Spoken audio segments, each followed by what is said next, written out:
எல்லாருக்கும் வணக்கம். ஃபஸ்ட்டு வந்து இந்த ஸ்கூலுக்கு வந்து ரொம்ப ரொம்ப கங்க்ராட்ஸ் வாழ்த்துக்கள் சொல்லிக்கிறேன்.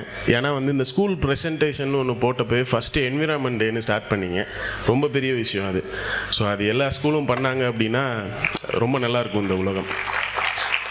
ரெண்டாவது விஷயம், ஸ்டூடெண்ட்ஸ் எல்லாமே கொஞ்சம் டல்லாக இருக்க மாதிரி இருந்தது. ஜாலியாக இருங்க எல்லாருமே, ஏன்னா அவ்வளோ சீரியஸாக இருக்கணும்னு தேவையில்லை. ஜோக்கராக வர்றவங்களே சோகமாக வந்துட்டுருக்காங்க. ஜாலியாக இருங்க, அவ்வளோ ப்ரெஷர்லாம் எடுத்துக்க தேவையில்லை. எல்லாமே ரொம்ப ஈஸி தான்.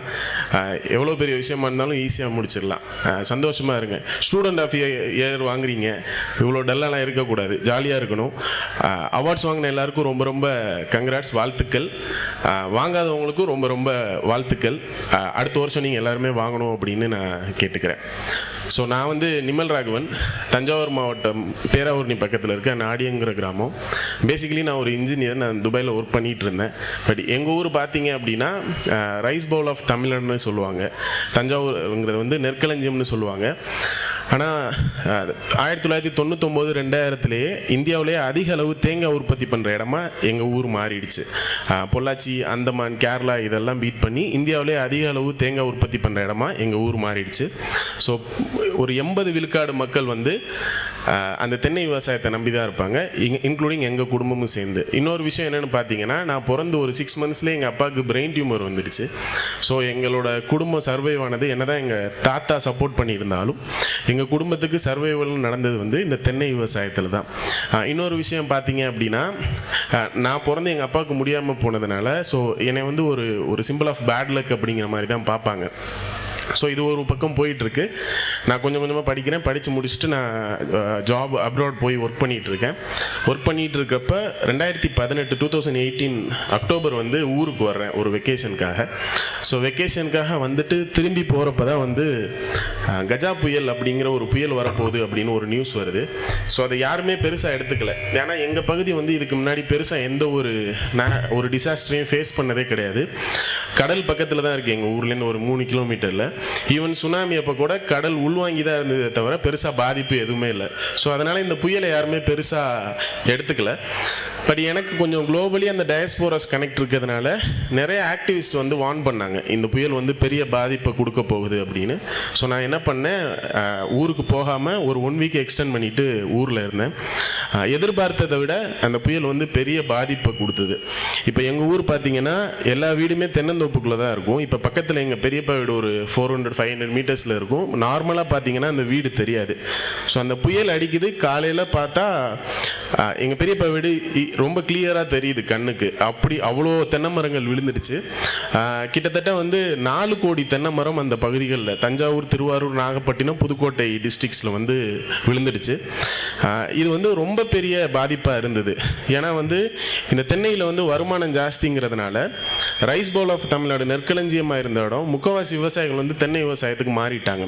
இன்னொரு விஷயம், தென்னையிலேருந்து வருமானம் எடுக்கணும்னா கிட்டத்தட்ட 5-6 வருஷம் ஆகும். ஸோ இது ஒரு பக்கம் போயிட்டுருக்கு. நீங்கள் எந்த வீட்டுக்கு போனாலும் ஒரு சாவு விழுந்த வீடு மாதிரி தான் இருக்கும். அந்த மாதிரி தான் அந்த பாதிப்பு இருந்துச்சு. ஸோ என்ன பண்ணலாம் அப்படின்னு யோசிச்சுட்டு இருக்கப்பவே அந்த ரிலீஃப் ஒர்க்ஸ்லாம் பண்ணிகிட்ருக்கோம். ரிலீஃப் ஒர்க்ஸ் பண்ணிகிட்டு இருக்கப்பவே இன்னொரு நியூஸ் ஒன்று வருது. என்ன நியூஸ்னால், காவேரி கடைமடை பகுதி, எங்களோட கடைமடை பகுதியில் 120 டிஎம்சி தண்ணி வந்து கடலுக்கு வேஸ்ட்டாக போயிட்டுருக்கு அப்படிங்கிற நியூஸ் ஒன்று சொன்னாங்க. 120 டிஎம்சிங்கிறது இப்போ சென்னை, பெங்களூர் மாதிரி மெட்ரோபாலிட்டன் சிட்டிஸ்க்கு தேவைப்படுற 20 வருஷ தண்ணி. பட் அந்த நியூஸ் எதுவுமே நமக்கு டிவியில் வராது, நியூஸில் வராது. நம்ம பார்க்குற நியூஸு, அந்த டிபேட் ஷோஸ்லாம் வர்றது என்ன அப்படின்னா, இந்த பக்கத்து கவர்மெண்ட்டுக்கும் நம்ம கவர்மெண்ட்டுக்கும் தண்ணி பகிர்ந்துக்கிறதுல சண்டை, அந்த விவசாயிகள் தண்ணி கொடுக்க மாட்டாங்க, இந்த விவசாயிகள் தண்ணிக்காக போராடிட்டு இருக்காங்க அப்படிங்கிறதான். பட் ஆக்சுவலி அங்கே என்ன ஆகுதுன்னு பார்த்தீங்கன்னா, கடலுக்கு தண்ணி போயிட்டுருக்கு வேஸ்ட்டாக. கடலுக்கு வந்து தண்ணி போகணும், பட் ஒரு அளவு தான். ஸோ இது ஒரு பக்கம் போயிட்டு இருக்கப்போ இந்த விவசாயிகளும் திருப்பி வந்து ஒரு 3 மாத பயிருக்கோ 6 மாத பயிருக்கோ போகணும் அப்படின்னா அவங்களுக்கு அங்கே தண்ணி பிரச்சனை இருக்கிறதுனால என்ன பண்ணலாம் அப்படிங்கிறப்போ நாங்கள் எல்லாருமே சேர்ந்து முடிவு பண்ணி ஒரு ஏரியை வந்து சீரமைக்கலாம் அப்படின்னு முடிவு பண்ணோம். அந்த ஏரி வந்து 564 ஏக்கர் ஏரி. ஸோ அந்த ஏரியை சீரமைக்கிறதுக்கு வந்து ஒரு சைடு வந்து என்ன டேட்டா கொடுக்குறாங்கன்னா கிட்டத்தட்ட 4 கோடி ரூபா செலவாகும் அப்படின்னு சொல்கிறாங்க. ஸோ எங்ககிட்ட வந்து அந்த டைமில் வந்து பெருசாக பொருளாதார வசதிகள் இல்லை. ஒரு 20,000 ரூபா காசு மட்டும் தான் இருந்துச்சு. ஸோ முழுக்க முழுக்க மக்களையும் விவசாயிகளையும் நம்பி அந்த வேலைகளை ஆரம்பித்தோம். எல்லா பிரச்சனைகள், எல்லா கவலைகள், எல்லா கஷ்டங்களையும் தாண்டி அந்த வேலைகள் நடந்துச்சு. கிட்ட கிட்டத்தட்ட 107 நாள் வேலை பார்த்து அந்த ஏரியை வந்து முழுசாக மீட்டெடுத்தோம். இந்த ஏரி மீட்டெடுத்துட்டு இருக்கப்பவே நிறையா பிரச்சனைகள் நடந்துச்சு. நிறையா ஏன்னா வந்து தெரிஞ்சோ தெரியாமலோ ஸ்டார்டிங்கில் நாங்கள் ஆரம்பித்தவங்க எல்லாருமே ஒரு ஒரு ஒரு ரிலேட்டிவ் சர்க்கிள்குள்ளே இருந்ததுனால இவங்க ஏதோ வந்து இந்த கேஸ்ட் பாலிடிக்ஸ் பண்ண போகிறானுங்க, இல்லை ஏதோ வந்து அரசியல் ஏதோ பண்ண போகிறாங்க அப்படிங்கிற மாதிரி சொன்னாங்க. அப்புறம் நான்லாம் வந்து வேலையை விட்டுட்டு இதுக்குள்ளே இருந்ததுனால இவங்களுக்கு வந்து கோடிக்கணக்கில் பணம் வருது, ஸோ இந்த பணத்தை எடுக்கிறதுக்காக வந்து நிற்கிறாங்க, இல்லை ஏதோ மண் திருடி விற்க போகிறாங்க அப்படிங்கிற மாதிரி விஷயங்கள் சொல்லிக்கிட்டே இருந்தாங்க. பட் இந்த அக்கௌண்ட் டிரான்ஸ்பரன்சி இந்த ஒர்க்கு கரெக்டாக நடந்ததுனால அதெல்லாம் ஒன்று ஒன்றா உடைச்சிட்டு வந்துகிட்டே இருக்கும். உடைச்சிட்டு வந்துகிட்டே இருக்கப்போ இன்னொரு விஷயம் என்ன சொல்ல வராங்கன்னா, நிறைய பேர் சப்போர்ட் பண்ண ஆரம்பித்ததுக்கப்புறம் இவங்களை நம்பி நிறையா பேர் சப்போர்ட் பண்ணுறாங்க, மழை பெய்யணும்ல, இந்த குளத்துக்கு தண்ணி வரணும்ல அப்படின்னு சொல்கிறாங்க. பட் அதுக்கு மட்டும் எங்ககிட்ட பதில் இல்லை. ஏன்னா அது டோட்டலி இயற்கை சம்மந்தப்பட்டது அப்படிங்கிறதுனால. அப்படியே இருக்கிறப்ப திடீர்னு ஒரு நியூஸ் வருது, இந்த வருஷம் காவிரியில் வந்து தண்ணி கரெக்டாக வரும்னு ஒரு நியூஸ் வருது. அது வரைக்கும் காவிரி தண்ணி வர்றது பிரச்சனையாக இருந்ததுனால பெருசாக நம்பிக்கை இல்லை எங்கள் ஊர் பகுதிகளில். ஏன்னா மேட்டூர்லேருந்து கிட்டத்தட்ட 300 கிலோமீட்டர் தூரத்தில் எங்கள் ஊர் இருக்குது. ஸோ தண்ணி இப்போ வருமா, இந்த ஊருக்கு வந்து சேர்ற வரைக்கும் காவிரியில் தண்ணி வருமா அப்படின்னு நியூஸ் வந்துகிட்டே இருக்கப்போ பிடபிள்யூடி டிபார்ட்மெண்ட்லேருந்து ஒரு அண்ணன் சொல்கிறாரு, இது மாதிரி தம்பி தண்ணி வந்துடும் கண்டிப்பாக, 2-3 நாளில் நம்ம ஏரிக்கு தண்ணி வரப்போகுது அப்படின்னு சொன்னார். பெரிய சந்தோஷமாக இருந்தது. ஸோ நாங்கள் அந்த ஏரி சீரமைக்கும் பணிகளில் யாரெல்லாம் செஞ்சுட்டு இருந்தோமோ அவங்க எல்லோரும் போயிட்டு அந்த இடத்துல நின்றுட்டு இருந்தோம். ஸோ அந்த தண்ணி வந்து அந்த மடைன்னு ஒன்று சொல்லுவாங்க, அதுலேருந்து திறந்து விட்றாங்க. ஸோ அந்த தண்ணி வந்து எங்களை நோக்கி வந்துகிட்டே இருக்கப்ப மைண்டில் ஏதோ ஓடிட்டுருக்கு. ஸோ நாங்கள் பட்ட கஷ்டம், அவமானம், இது எல்லாத்தையும் அடித்து உடச்சிட்டு அந்த தண்ணி உள்ளே வர்ற மாதிரி ஒரு ஃபீல் இருந்தது. ரொம்ப ஒரு மாதிரி எமோஷ்னலாக இருந்துச்சு. எல்லோரும் காலில் போட்டு இந்த ஸ்லிப்பர்ஸை கலட்டினோம், கையில் கொஞ்சம் பூ இருந்தது, அந்த தண்ணியில் போட்டுட்டு தொட்டு கும்பிட்டோம். ஸோ அந்த விஷயம் வந்து ரொம்ப ஒரு ஒரு ஒரு ஒரு வைபு கொடுத்ததுனால பயங்கரமாக வேலை பார்த்து ஒரு 107 நாள் 107 டேஸில் அந்த லேக்கு வந்து ஃபுல்லாக ரெஸ்டோர் பண்ணதில் கிட்டத்தட்ட ஒரு 300 ஏக்கருக்கு மேலே இருக்க ப்ரொசோஃபிஸ் ஜூலிஃப்ளவர், அந்த சீமை கருவேல மரங்கன்னு சொல்லுவாங்க, அந்த மரத்தை அகற்றி அந்த லேக்கை வந்து ஃபுல்லாக டீசில் பண்ணி ஒரு ஆல்மோஸ்ட் ஒரு 7 கிலோமீட்டருக்கு பவுண்ட்ரிஸ் சரி பண்ணி ஒரு 4 லேக் ஐலாண்ட்ஸ், அந்த லேக் ஐலாண்ட்னா அதில் அந்த ட்ரீஸ்லாம் வைப்போம், அதில் ஒரு 6000 ட்ரீஸ் ப்ளஸ் ஒரு 7000 பாம் சீட்ஸ் அப்படின்னு தாண்டி ஒரு 15 கிலோமீட்டர் சப்ளை சேனல்ஸ், இது எல்லாத்தையும் சரி பண்ணோம். எங்களுக்கு ஆன செலவு வந்து 27 லட்சம் ரூபாய். ஒரு சைடு அவங்க கோட் பண்ணி வச்சுருந்தது வந்து 4 கோடி ரூபாய். ஸோ இது வந்து பெரிய ஒரு ஷாக்கிங்காக இருந்தது எல்லாருக்குமே. ஏன்னா வந்து நானுமே அப்படி தான் நினச்சிட்டு இருந்தேன், இந்த மாதிரி இந்த லேக்ஸ், ரிவர்ஸ் இதெல்லாம் ரெஸ்டரேஷனுக்கு வந்து பெரிய அளவில் பட்ஜெட் தேவைப்படும் அப்படின்னு. ஏன்னா அந்த மாதிரி தான் ஒரு பிம்பமும் கட்டமைச்சிருக்காங்க. சத்தியமாக அது இல்லவே இல்லை, அவ்வளோ தேவைப்படாது. கரெக்டான பிளானிங் பண்ணோம் அப்படின்னா ரொம்ப ஈஸியாகவே ரொம்ப கம்மியான பட்ஜெட்லேயே ஒர்க் பண்ணிட முடியும்.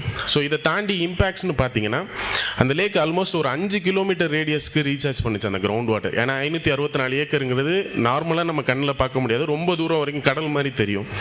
ஸோ அந்த லேக் ரீசார்ஜ் பண்ணதுனால கிட்டத்தட்ட 350 அடியில் இருந்த வாட்டர் லெவல் வந்து 50 அடிக்கு வந்துடுச்சு. நிறையா போரில் தண்ணி இல்லாத போரில் தண்ணி வர ஆரம்பிச்சிடுச்சு. ஃபார்மர்ஸ் நிறையா பேர் வந்து புதுசாக விவசாயம் பண்ண ஆரம்பிச்சிட்டாங்க. சில பேர் 2 போகம் 3 போகம்லாம் பண்ண ஆரம்பிச்சிட்டாங்க. ஸோ இது வந்து மிகப்பெரிய யோசிக்க வச்சுது. ஏன்னா வந்து ஒரு 30-35 வருஷமாக இருந்த பிரச்சனை நாங்கள் பண்ண ஒரு 107 நாள் வேலையினால் மாறுது. நம்ம இதையே வந்து அடுத்தடுத்து பண்ணக்கூடாது அப்படின்னு ஆரம்பித்த ஜேர்னி தான்.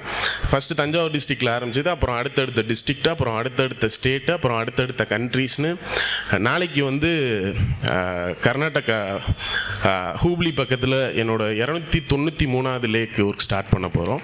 ஸோ இதில் வந்து இது வரைக்கும் ஒரு 293 லேக்ஸு, ஒரு 1800 கிலோமீட்டர் ரிவர் மற்றும் ரிவர் சேனல்ஸு, அப்புறம் ஒரு 568 காடுகள், அதில் ஒரு 27 லட்சம் மரம், கேஞ்சஸ் ரெஸ்டரேஷன் ஒர்க் பண்ணியிருக்கோம்.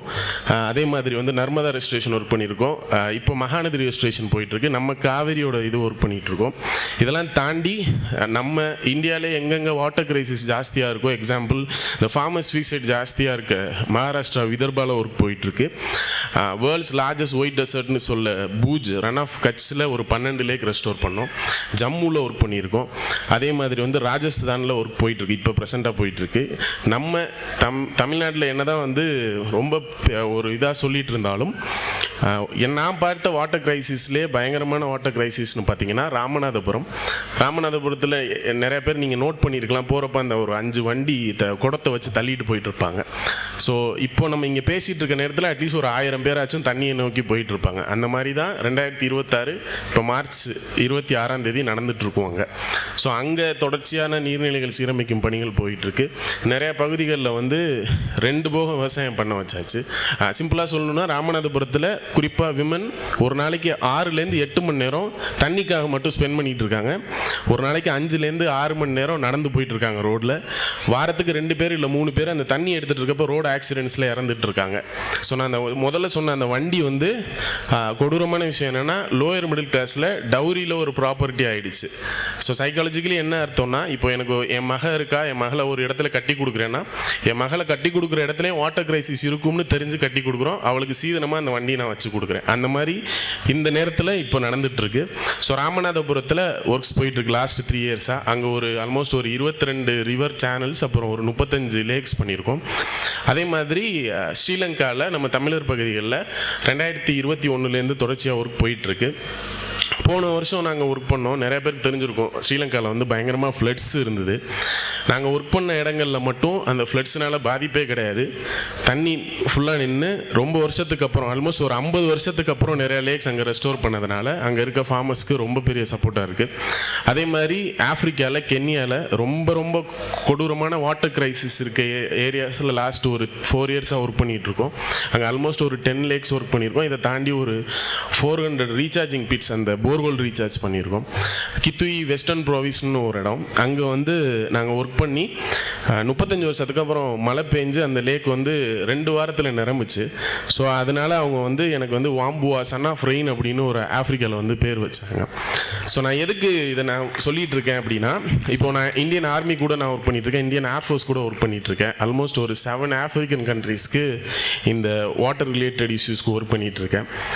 நான் ஏன் இந்த ஸ்கூலில் இதை சொல்கிறேன் அப்படின்னா, நான் வந்து ஆல்ரெடி சொன்ன மாதிரி சின்ன வயசில் வந்து நான் ஒரு சிம்பிள் ஆஃப் பேட் லக் அப்படிங்கிற மாதிரி தான் பார்க்கப்பட்ட ஒரு குழந்தை. ஸோ ஒரு சின்ன எக்ஸாம்பிளோடு நான் முடிச்சுக்கிறேன். நான் யூஸ்வலி வந்து இந்த டாக்குமெண்ட் பண்ணுவேன். எனக்கு அந்த ப்ரெசன்டேஷன் பார்த்தீங்கன்னா புரியும். நான் மேமை ஷேர் பண்ண சொல்கிறேன் எல்லாருக்கிட்டையும். இப்போ இந்த இடம் இப்படி இருந்துச்சு, நம்ம ஒர்க் பண்ணதுக்கப்புறம் இந்த இடம் இப்படி மாறி இருக்குது அப்படின்னு டாக்குமெண்ட் பண்ணுவோம். யூஸ்வலாக அந்த மாதிரி டாக்குமெண்ட் பண்ணுறதுக்கு ஒரு இடத்துக்கு வந்து கொஞ்சம் லேட்டாக போயிட்டேன். ஆல்மோஸ்ட் ஒரு 6 மந்த்ஸ் கழிச்சு போனேன். அங்கே போனப்போ ஒரு தாத்தா நின்றுட்டு இருந்தார். தம்பி எங்கே ரொம்ப நாளாக காணமே அப்படின்னாரு. நான் சொன்னேன், இந்த மாதிரி ஒர்க்கு தாத்தா வர முடியல அப்படின்னு சொன்னேன். ஸோ எவ்வளோ நேரம் இருப்பீங்கன்னு கேட்டார். நான் சொன்னேன் ஒரு ½ அன் ஹவர் இருப்பேன் அப்படின்னு. சரி வெயிட் பண்ண வர்றேன் அப்படின்ட்டு போனார். போயிட்டு கொஞ்சம் நேரத்தில் வந்தார். அவர் வர்றப்போ ஒரு மஞ்சள் பை கையில் வச்சுருந்தார். என்ன தாத்தா இது அப்படின்னதும் அவர் சொன்னார் வெயிட் பண்ணு அப்படின்ட்டு அந்த பையிலேருந்து ஒரு தட்டு கொடுத்தாரு. அந்த தாம்பலம் தட்டுன்னு சொல்லுவாங்களே அது. அந்த தட்டை என் கையில் கொடுத்துட்டு அதுலேருந்து கொட்டுறாரு நெல். என்ன இது அப்படின்னு கேட்டப்போ அவர் சொன்னார், எனக்கு வந்து 75 வயசு, விவசாயத்தை தவிர எதுவுமே தெரியாது. இத்தனை வருஷமாக இங்கே தண்ணி பிரச்சனை இருந்ததுனால நாங்கள் வேறு ஊருக்கு போயிட்டு குத்தகைக்கு இடம் வாங்கி விவசாயம் பண்ணிகிட்டு இருக்கோம். நீங்கள் போன வருஷம் வந்து இந்த ஊரில் ஏதோ வேலை பார்க்குறீங்கன்னு சொன்னாங்க. நாங்கள் பெருசாக நம்பலை, சின்ன பசங்க ஏதோ ஆர்வக்கோளாறில் பண்ணீங்கன்னு நினச்சேன். ஆனால் நீங்கள் பண்ணிட்டு போனதுக்கப்புறம் மழை பெஞ்சிச்சு, ஆற்றுலையும் தண்ணி வந்தது, இந்த ஏரியை நிரம்பிச்சு, நிறையா பேர் விவசாயம் பண்ணாங்க, நானும் விவசாயம் பண்ணேன். நான் எப்போவும் விவசாயம் பண்ணதுக்கப்புறம் நான் என்னோடய முதல் அறுவடை வந்து சாமிக்கு தான் கொடுப்பேன், நீ தான் என் சாமி வச்சுக்க அப்படின்னு சொன்னார். நான் எதனால் இங்கே சொல்கிறேன் அப்படின்னா, ஒரு சிம்பிள் ஆஃப் பேட் லக் அப்படிங்கிற மாதிரி ஒரு பையனை ஒருத்தர் வந்து சாமின்னு சொல்கிறாரு. ஸோ அது எப்போ நான் புரிஞ்சுக்கிட்டேன், நான் உணர்ந்தேன்னா என்னோட சோஷியல் ரெஸ்பான்சிபிலிட்டியை நான் புரிஞ்சுக்கிட்டதுனால தான். ஸோ நம்மளோட சோஷியல் ரெஸ்பான்சிபிலிட்டியை நம்ம புரிஞ்சுக்கிட்டோம் அப்படின்னா நம்மளால் நிறைய விஷயத்த சரி பண்ண முடியும். இப்போ நான் ஒருத்தன் பண்ணுற தப்பு தானே, இப்போ நான் மட்டும் குப்பை போடுறதுனால என்ன ஆக போகுது, நான் மட்டும் தண்ணி எக்ஸஸாக யூஸ் பண்ணுறதுனால என்ன ஆக போகுது, நான் மட்டும் விடிய விடிய அந்த லைட்டு போட்டு வச்சுட்டு தூங்கினா என்ன ஆக போகுது அப்படின்னு நான் அப்படின்ட்டு ஒருத்தவங்களாம் நினைக்கிதான் இது பெருசாக இந்த பாதிப்புகள் இருக்குது. ஸோ இது நம்ம ஊர். இப்போ நான் இல்லாட்டியும் நான் என்னோட பிள்ளைங்க அடுத்து இருக்க போகுது, என் சொந்தக்காரங்க இருக்க போகிறாங்க, என்னோட பிள்ளைங்க வாழப்போகுது. நம்ம அவங்களுக்கு பணத்தை சேர்த்து வைக்காட்டியும் அட்லீஸ்ட் அவங்க வாழ்கிறதுக்கு ஒரு நல்ல இடத்த சரி பண்ணி கொடுக்கணும். அது நம்ம கடமை. நம்மளோட அப்பா அம்மா ஜென்ரேஷன் பண்ண தப்பை நம்ம பண்ணவே வேண்டாம், தயவு செஞ்சு நான் சொல்கிறேன். ஏன்னா வந்து எல்லாருமே சொல்லுவாங்க 3வது உலகப்போர் தேர்ட் வேர்ல்டு வார் வந்து தண்ணியினால தான் வரப்போகுது அப்படின்னு. நான் சொல்கிறேன் அது இல்லவே இல்லை. ஏன்னா அது எப்போவும் வந்துடுச்சு. மூணாவது வேர்ல்டு வார் தண்ணிக்காண்டிலாம் வந்து ரொம்ப வருஷம் ஆச்சு. இப்போ தான் இந்த ரிப்போர்ட்ஸ்லாம் ரொம்ப லேட்டாக கொடுத்துட்ருக்காங்க. கிரவுண்ட் வாட்டர் நிறைய இடத்துல 0 ஆகிடுச்சு. இங்கே வந்து மழையை விட கிரவுண்ட் வாட்டர் மழை பெய்கிறத விட அதிகமாக கிரவுண்ட் வாட்டர் எடுத்துகிட்டு இருக்காங்க அப்படிங்கிற ரிப்போர்ட்லாம் ரொம்ப லேட்டாக வந்துட்டுருக்கு. கிட்டத்தட்ட 30 வருஷத்துக்கு முன்னாடியே அந்த தண்ணிக்கான போர் ஆரம்பிச்சிருச்சு. நம்ம எல்லாருமே அந்த போரில் விக்டிம் ஆகிட்டு இருக்கோம். பயமுறுத்துறதுக்காண்டி சொல்லலை, பட் அதை சரி பண்ண முடியும், நிச்சயமாக சரி பண்ண முடியும். இங்கே இருக்க ஏரி குளங்களை சரியாக பராமரித்தாலே போதும். திருவள்ளுவர் சொன்னது வந்து நீரின்றி அமையாது உலகு. நான் புரிஞ்சுக்கிட்டது வந்து நீர்நிலைகளின்றி அமையாது நீர். கரெக்டாக நமக்கு மழை பெய்யுது, அதை சேமித்து வச்சாலே நம்மளால் வெள்ளத்தையும் இல்லாமல் பண்ண முடியும், வறட்சியும் இல்லாமல் பண்ண முடியும். ஸோ தயவு செஞ்சு சொல்கிறேன், தண்ணிங்கிறது ஒன்று இருந்துச்சு அப்படின்னா எல்லாமே இருக்கும், தண்ணிங்கிறது ஒன்று இல்லை அப்படின்னா எதுவுமே இருக்காது. ஸோ அதை புரிஞ்சுக்கிட்டு இங்கே இருக்க ஒரு சின்ன சின்ன விஷயத்தை மாற்றிக்கிட்டு இங்கே இருக்க நீர்நிலைகளையும் நம்ம சரியாக பார்த்துக்கிட்டோம் அப்படின்னா இப்போ இங்கே இருக்க அவார்டு வாங்கின பிள்ளைங்களும் சரி, அங்கே உட்காந்துருக்க பிள்ளைங்களும் சரி, நம்ம வீட்டில் இருக்க பிள்ளைங்களும் சரி நல்லா இருப்பாங்க. வந்திருக்க எல்லாருக்கும் ரொம்ப ரொம்ப நன்றி. நீங்கள் எல்லோரும் எங்கெங்கேருந்து வந்திருக்கீங்கன்னு தெரில, ஆனால் உங்கள் ஊரில் தண்ணி பிரச்சனைன்னு ஒன்று இருந்துச்சுன்னா சொல்லுங்கள், எல்லோரும் சேர்ந்து பண்ணலாம். இன்னொரு முக்கியமான விஷயம், தர்மபுரியில் இது வரைக்கும் நான் ஒர்க் பண்ணலை. சாருக்கிட்ட நான் ஆல்ரெடி பேசியிருக்கேன். இங்கே இந்த வருஷம் கண்டிப்பாக ஒரு லேக் ரெஸ்டோர் பண்ணுவோம். அந்த ஒரு லேக்கோட முடியாது, தொடர்ச்சியாக நிறைய லேக்ஸ் பண்ணுவோம். நன்றி.